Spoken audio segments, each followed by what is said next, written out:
Okay, so in the pneumoconiosis, next we have silicosis. ठीक, silicosis जो है most prevalent chronic occupational disease है in the world.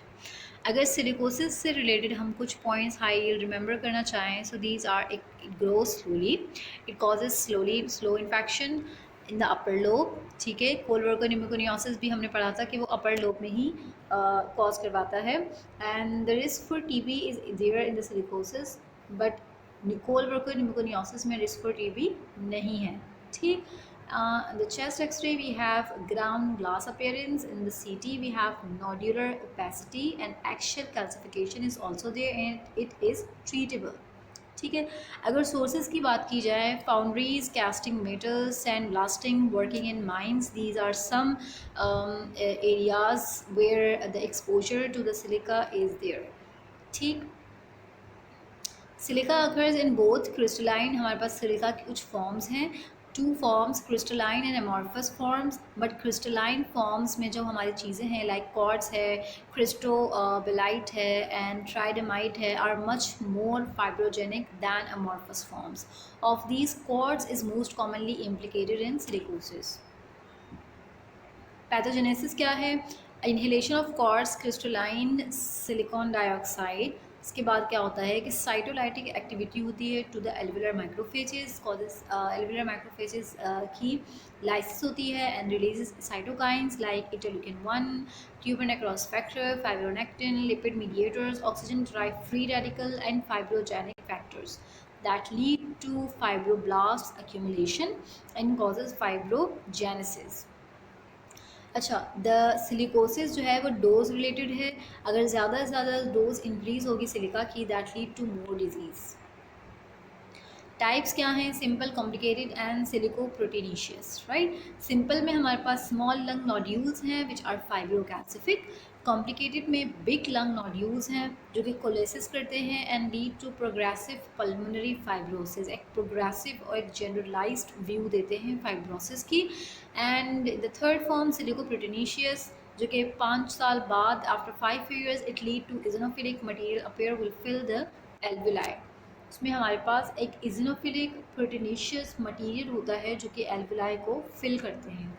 ठीक. This is called सिलिकोप्रोटीनिशियस.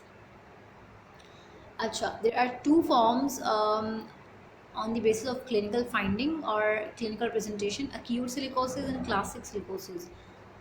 Acute silicosis manifests as alveolar silicoproteinaceous or proteinosis. Classic silicosis manifests as chronic interstitial reticulonodular disease. ठीक है. Reticular nodular disease is the presentation of classic silicosis जो कि chronic है.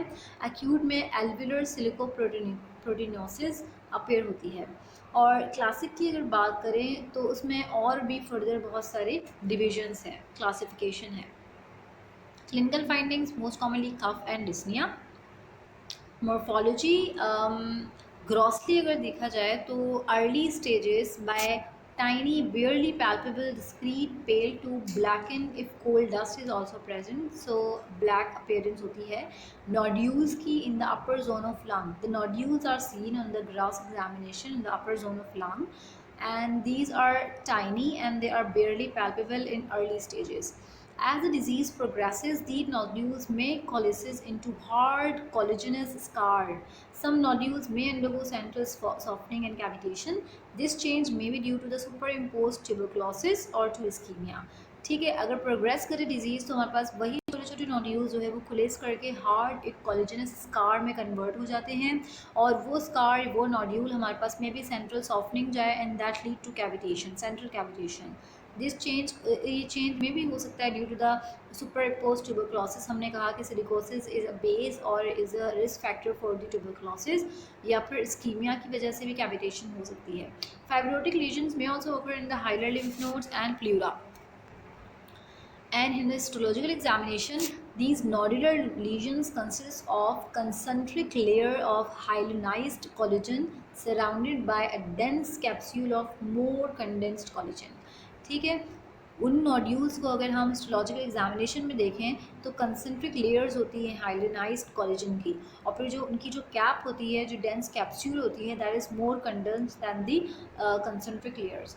Examination of the nodules by polarized microscopy reveals the birefringent silica particles.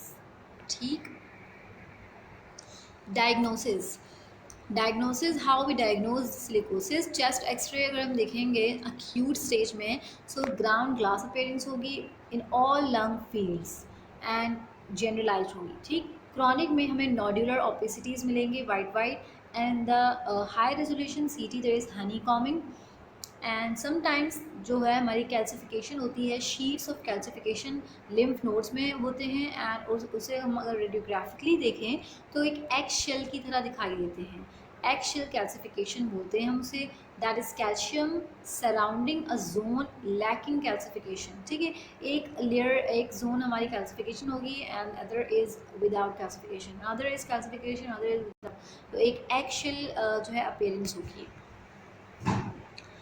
Then this is honeycombing, जो कि हमें high resolution CT में दिखाई देगी. This is actually the honeycombing. And अगर हम इन हनी कॉम्बिंग इन लंग देखें, this is the appearance of honey combing in the lung in pathology. Honey comb lung refers to characteristic appearance of variably sized cysts in a background of densely scarred lung tissue. ठीक है. This is severe honeycombing. This is the chest X-ray showing the opacities, and this is the CT showing the honeycombing. Complication: the silicosis can complicate to progressive pulmonary fibrosis, core pulmonale, that is the right side, heart failure, Kaplan syndrome, which is the triad, and then tuberculosis. ठीक है, tuberculosis याद रखना है कि ये associated है in the silicosis. Treatment: अगर fibrosis है, लेट स्टेज है, तो फाइब्रोसिस इज इरिवर्सिबल. लेकिन अगर अर्ली स्टेज है, then steroids in acute stage we can give to prevent the fibrosis, to avoid the exposure and progression by some treatment called the whole lung lavage. whole lung lavage करते हैं, like if there is collagenous proteinaceous materials present, then we can extract it out by whole lung lavage. So what is whole lung lavage? whole lung lavage जो है actually it's a big form of bronchoalveolar lavage. ठीक है, it's often performed as first line treatment for this disease because is it meant to wash out the proteinaceous material from the alveoli and re-establish the effective oxygenation and ventilation.